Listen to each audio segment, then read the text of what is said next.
अस्सलाम वालेकुम दोस्तों। Welcome back to codes Ahmad. ये है क्लास 3 और आज हम HTML के कुछ पावरफुल टैग सीखेंगे, जैसा कि इमेज टैग, लिंक टैग और लिस्ट टैग। ये वेब पेज को अट्रैक्टिव बनाते हैं। तो चलो शुरू करते हैं आज की क्लास। तो सबसे पहले मैं कल वाली फाइल को ही ओपन कर लूंगा जिसके अंदर हमने क्लास 2 का कोड किया था। तो यहाँ पे मेरे सामने कल वाली फाइल यानी कि index.html जिसके अंदर हमने पैराग्राफ सारी हेडिंग देखी थी और हमने कल पैराग्राफ और उसके बाद BR टैग और HR टैग यानी हॉरिजॉन्टल टैग हमने देखा था। तो मैं यहाँ पे गो लाइव करता हूँ और कल वाला वेब पेज को जरा हम लोड कर लेते हैं जिसके अंदर हम अभी काम करने वाले हैं। तो यहाँ पे आप देखेंगे कि यहाँ पे पैराग्राफ टैग है, कल वाला काम यहाँ पे मौजूद है। तो यहाँ पे सबसे पहले हम यहाँ पे एंड के ऊपर एक लाइन लगाते हैं। तो जरा आप लोग बताइए कमेंट के अंदर कि लाइन लगाने के लिए कौन सा टैग हम यूज करेंगे। तो यहाँ पे मैं HR टैग यहाँ पे एंटर करता हूँ एंड यहाँ पे मैं एंटर मारूंगा। तो यहाँ पे क्या हो चुका है, एक लाइन आ चुकी है। लाइन आने के बाद सबसे पहले हम यहाँ पे एक छोटी सी हेडिंग दे देते हैं कि हम आज काम करने के वाले हैं। तो यहाँ पे हम यहाँ पे लिखेंगे क्लास 3। आज हम इमेज, लिंक्स एंड लिस्ट के बारे में क्या करने वाले हैं, पढ़ने वाले हैं। तो यहाँ पे जाएंगे तो यहाँ पे हो चुका है, हेडिंग आ चुकी है class 3 image link and list लिख के आ चुका है। ओके। तो सबसे पहला टैग जिसके बारे में आज हम बात करते हैं वो है इमेज टैग, जिसे हम कहते हैं IMG। IMG ये एक सेल्फ क्लोजिंग टैग है। सेल्फ क्लोजिंग का मतलब ये होता है कि जैसा कि हमने पढ़ा था ओपन एंड क्लोजिंग टैग, जैसा कि ये हेड है, हेड सबसे पहले यहाँ पे ओपन हुआ और इसका क्लोजिंग टैग भी होता है। लेकिन सेल्फ क्लोजिंग जो टैग होते हैं वो ये टैग होते हैं कि क्लोजिंग टैग नहीं होता, ये खुद के अंदर ही खुद ही बंद हो जाते हैं। ठीक है। तो यहाँ पे सबसे पहले इसके अंदर जो सिंटैक्स है हम उसे पढ़ लेते हैं। तो सबसे पहले यहाँ पे IMG है। IMG के मीन्स के ये एक इमेज का टैग है। SR से जिसे हम सोर्स कोड भी कह सकते हैं, ये एक सोर्स फाइल, इसके अंदर हम अपनी सोर्स फाइल रखते हैं, यानी कि इमेज की फाइल या इमेज का वो टेक्स्ट डाल देते हैं कि जहाँ पे इमेज हमारी पड़ी हुई है। उसके अलावा इमेज का लिंक वगैरह, तो यहाँ पे हम वो चीज़ ऐड करते हैं। और ALT इसे हम आर्ट कहते हैं, alt text means alternate text. अगर हमारी इमेज कभी लोड नहीं होती तो उसकी जगह हमारा अल्टरनेट जो टेक्स्ट इसके अंदर जो डाटा लिखा हुआ है वो लोड हो जाता है। तो इमेज को लगाने के लिए सबसे पहले जरूरी है कि आप अपने फोल्डर के अंदर ही अपनी इमेज को जो है वो ले आए। तो फिर क्या करते हैं, आप यहाँ पे अपनी इमेज को ऐड कर सकते हैं। तो सबसे पहले हम यहाँ पे क्या करते हैं, हम यहाँ पे अनस्प्लैश पे चलते हैं, अनस्प्लैश पे एंड यहाँ पे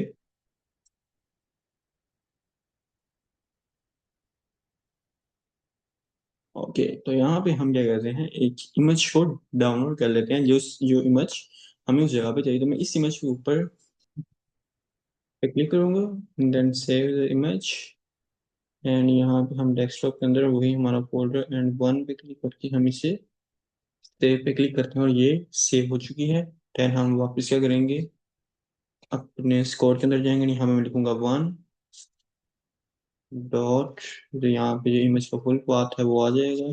एंड कंट्रोल S करूंगा, मैं यहाँ पे जाऊंगा तो अब यहाँ पे क्या हुआ है, हमारी वो इमेज आ चुकी है। तो यहाँ पे देख सकते हैं कि हमारी ये जो इमेज है ये यहाँ पे आ चुकी है। अब मैं आपको अल्टरनेट टेक्स्ट अब यहाँ पे बता देता हूँ। अल्टरनेट टेक्स्ट मीन्स कि यहाँ पे मैं अल्टरनेट लिख देता हूँ, XYZ, मैं फिलहाल कुछ भी लिख देता हूँ XYZ। एंड यहाँ मैं चाहता हूँ कि अगर मैं इसकी पाथ गलत कर दूँ, ठीक है। अब 1.AVI के नाम से कोई इमेज नहीं है हमारे ब्राउजर के अंदर, ये लोड नहीं होगी। तो उसकी जगह क्या होगा, XYZ जो है हमारा अल्टरनेट टेक्स्ट जो है वो लोड हो जाएगा। तो ये से हम कहते हैं आर टैक्स, यानी कि अल्टरनेट टेक्स्ट, जो कि हमारी इमेज की जगह पे लोड हो जाएगा। हमारी इमेज लोड होगी तो वो टेक्स्ट जो है वो लोड नहीं होगा, वो टेक्स्ट गायब हो जाएगा। तो ये था इमेज टैग जो हम इमेज को लगाने के लिए यूज करते हैं। तो दूसरी अब हम बात करते हैं अपना लिंक टैग के बारे में। तो यहाँ मैं शुरू लिखूंगा एंड यहाँ पे हम बात करेंगे लिंक के बारे में। अब हम बात करने वाले हैं या लिंक के बारे में। ओके। तो यहाँ पे मैं क्या करता हूँ, एक HRT लगा लेता हूँ। ओके। तो अब हम लिंक के बारे में बात करने वाले हैं। तो लिंक के बारे में सबसे पहले लिंक के लिए टैग जिसे हम कहते हैं A टैग। यानी कि एंकर टैग, इसे हम कहते हैं एंकर टैग। ए बताता है कि ये एक एंकर टैग यानी कि ये एक लिंक टैग है। एचरेफ के अंदर आता है हमारा सोर्स कोड या हमारा लिंक, जो भी हम लिंक बनाने वाले हैं वो हमारे लिंक का यूआरएल आता है और यहाँ पे हम अपना लिंक लिखते हैं। ठीक है, ये ओपन एंड क्लोजिंग टैग है, यानी कि ये ओपन भी होता है और ये क्लोज भी होता है। तो यहाँ पे जैसा कि मैंने यहाँ पे मैं लिख दूंगा, कोई भी मैं लिंक देना चाहता हूँ यहाँ पे, अगर फर्ज कर ले मैं अभी अपने चैनल का ही लिंक देना चाह रहा हूँ, मैं यहाँ पे कंट्रोल सी करूंगा एंड यहाँ पे जाऊंगा, उसके बाद मैं इसके अंदर कंट्रोल वी एंड यहाँ पे लिख दूंगा माई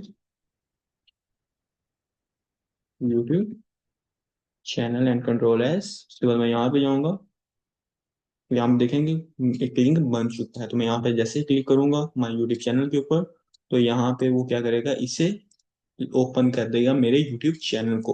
तो मैं यहाँ पे बैक करूंगा तो बैक ये वहां पे चला जाएगा। अच्छा, अगर आप चाह रहे हैं, तो अगर आप चाह रहे हैं कि मैं यहाँ पे जैसे ही क्लिक करूँ तो ये एक न्यू फाइल, यानी कि यहाँ पे मैं क्लिक कर रहा हूँ, तो मैं अभी क्लिक कर रहा हूँ तो ये क्या हो रहा है कि इसी के अंदर ही ओपन कर रहा है। लेकिन अगर मैं चाह रहा हूँ कि ये एक न्यू टैब के अंदर इसे यहाँ पे ओपन कर दे, तो वो करने के लिए आप यहाँ पे क्या करेंगे, तो यहाँ पे मैं क्या करूंगा, लिखूंगा टारगेट एंड ब्लैंक। उसके बाद मैं यहाँ पे करूँगा क्लिक एंड अब जैसे ही मैं यहाँ पे क्लिक करूंगा तो ये क्या कर रहा है, अब इसे न्यू टैब के अंदर क्या कर रहा है, ओपन कर रहे हैं। ठीक है, पहले क्या हो रहा था, पहले ये इसी इसी टैग के अंदर ओपन करता था, लेकिन अब इसे क्या कर रहा है, मेरे चैनल को न्यू टैग के अंदर ओपन कर रहे हैं। तो ये हम यूज करते हैं एक प्रॉपर्टी कि अगर न्यू टैग के अंदर हम लिखना है तो फिर हम अपनी उसी वैल्यू के अंदर लिखते हैं टारगेट एंड स्लैश ब्लैक। तो ब्लैंक क्या करता है, जिसे न्यू प्रॉपर्टी के अंदर उसे ओपन कर देता है। तो ये इसे हम कहते हैं एंकर टैग यानी कि लिंक टैग, जिसे हम लिंक बनाने के लिए यूज करते हैं। उसके बाद तीसरे प्रॉपर्टी हमारे पास जो होती है, मैं यहाँ दोबारा से फिर H1 पे जाऊंगा यानी यहाँ पे हम बात करने वाले हैं लिस्ट के बारे में। ओके, अब लिस्ट के बारे में हम यहाँ पे बात करते हैं। तो लिस्ट कैसे बनती है, तो लिस्ट दो तरह की लिस्ट होती है। एक होती है ऑर्डर लिस्ट, ऑर्डर लिस्ट के मीन्स के जो 1 2 3 4 5 6 7 8 9 जो कि पूरा के ऑर्डर फॉलो कर रही होती है। और एक होती है अनऑर्डर लिस्ट, अनऑर्डर लिस्ट जिसके आगे डॉट लगे होते हैं और वो डॉट फॉलो कर रही होती है, डॉट डॉट डॉट के आगे कुछ भी लिखा हुआ होता है। तो सबसे पहले हम बात करते हैं ऑर्डर लिस्ट के बारे में। यहाँ पे हम ऑर्डर, पहले बात करते हैं ऑर्डर लिस्ट। ठीक है, ऑर्डर लिस्ट के, अब ऑर्डर लिस्ट बनाने के लिए सब आपको यूज करते हैं ओएल यानी कि ऑर्डर लिस्ट।